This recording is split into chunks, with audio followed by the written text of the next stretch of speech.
So this is probably old news and completely off topic from everything else I plan to cover here, but it represents a huge intersection of issues that are important to me.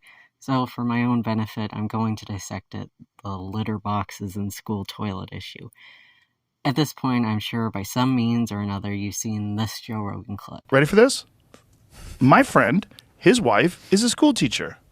And she works at a school that had to install a litter box in the girls' room because there is a girl who's a furry who identifies as an animal. And her mother badgered the school until they agreed to put a litter box in one of the stalls. I think I need to tell you that it's completely ridiculous on its face.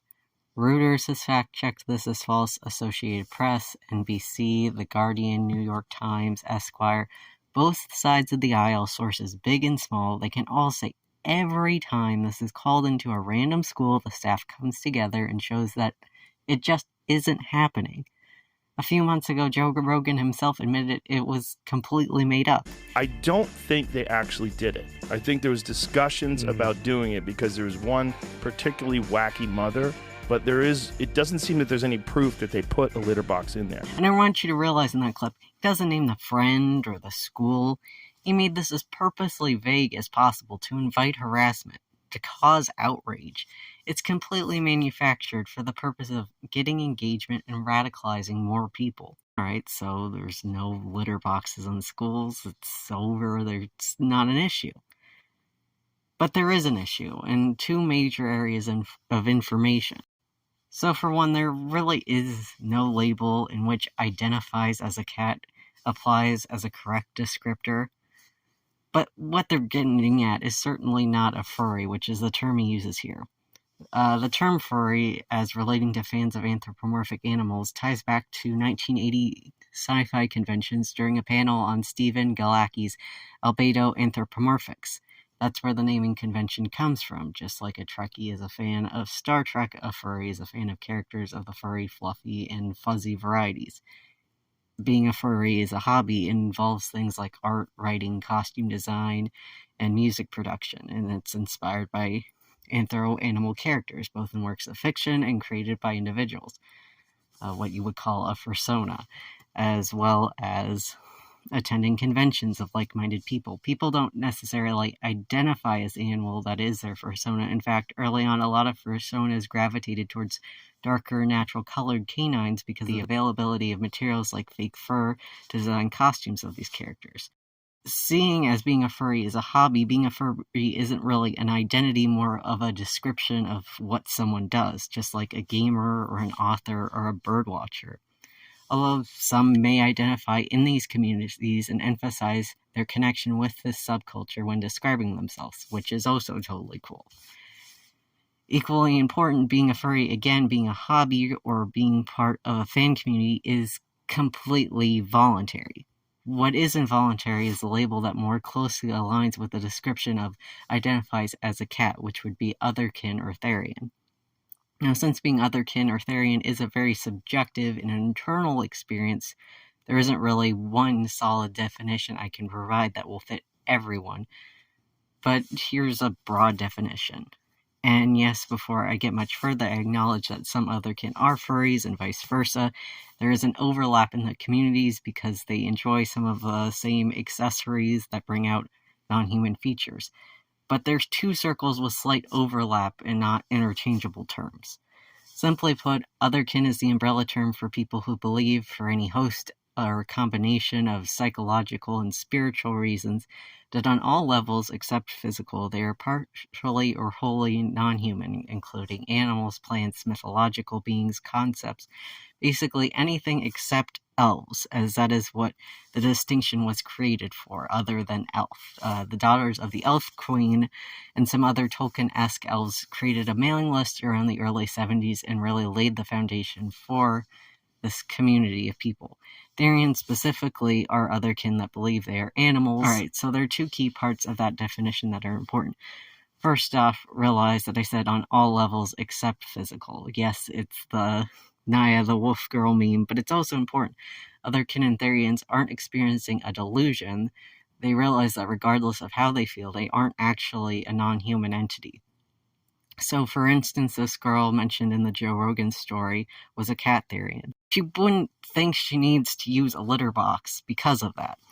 And this is true across most of all therians. They don't feel oppressed not getting to eat pet food, and they're not keen on listening to commands to sit, speak, or roll over. The other part of that is the whole identifies as terminology is incorrect. To say they identify as a cat is meant to be dismissive as a whole to an individual's autonomy in dictating who they are, their own experience. This bleeds right into the next problem.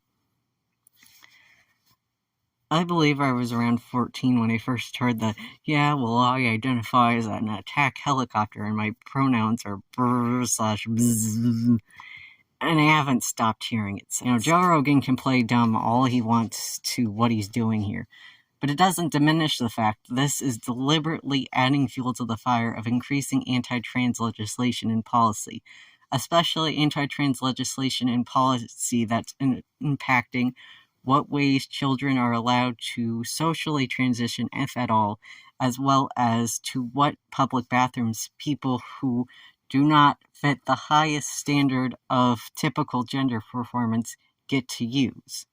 People who are perisex and cisgender who identify with their gender identity associated with a male or female sex assignment at birth. They don't ever have to say they identify as a man or woman. They just are. This is only the standard of proof that comes the minute you stray from these medical or societal boxes regarding the constructs of sex and gender, which are both a spectrum. This insistence that somehow you need to justify or be humored about this innate quality. It's really dehumanizing. I really shouldn't even have to entertain the argument, but here for clarity's sake. Being otherkin isn't a replacement for gender identity. Most otherkins would not, even if it was physically possible, which it is, transition into the non-human entity they identify with because they realize all the companionship and autonomy they would lose. Their identification, again, is on all levels except physical. And you might bring into the argument xenogenders, gender labels that use unconventional language or concepts to explain the unique perception that people under that label have about their sense of gender, like cat gender or pup gender. So, for the sake of argument, let's look at the definition of cat gender. A xenogender in which someone feels an extremely strong connection to cats or other felines, either strongly identifying with them or simply want to incorporate them into their gender to better understand their identity. It is about identifying with, not identifying. This is already seen in how certain concepts or symbols are already viewed in society as masculine or femininely gendered, such as the sun and moon or nature and time. But then you might say, well, what about people who use neopronouns, literally meaning new pronouns, like cat-themed noun pronouns, like kitten, kitten, kitten, self. That still doesn't mean they identify as a cat. English is a gendered-imbued language with gendered pronouns. Some people who use the above-mentioned xenogenders would want to use correlating pronouns that outwardly reflect that sense of gender identity. And some people, cisgender or transgender, just like how they sound. Nobody really owes you an explanation of how they non-harmfully express themselves. And normally this is the point where someone comforts you by telling you these people who use neopronouns usually use auxiliary standard pronouns, or you can just use their names. But honestly, if you genuinely have people in your life who use neopronouns, you should just try to use them. Practice. It's not that big of a deal, and it's not something that's limited to just youth culture. Wrapping things up, let's just say hypothetically, for the sake of argument, someone did physically identify as an animal, and they did ask for accommodations to make themselves more content and seen. If what Joe Rogan was saying was true, would it really be the end of the world? Would it be something to gawk about and use to spread hate and violence and grooming allegations? Would it be a sign of the decline of America if this happened in one school? Was any of this outrage really warranted? And on that note, I'd like to thank you for listening. It was really nice just to get all of this off my chest. If you like what I'm doing here, I do have a Ko-Fi page linked in the description below. If you have thoughts on that or questions with the topics we've covered, I'll try to keep up with the comment section, maybe share this around. You know, it's always been one of those things that Lois Barcroft or Truly docuseries about odd people have always been a dream to be a part of.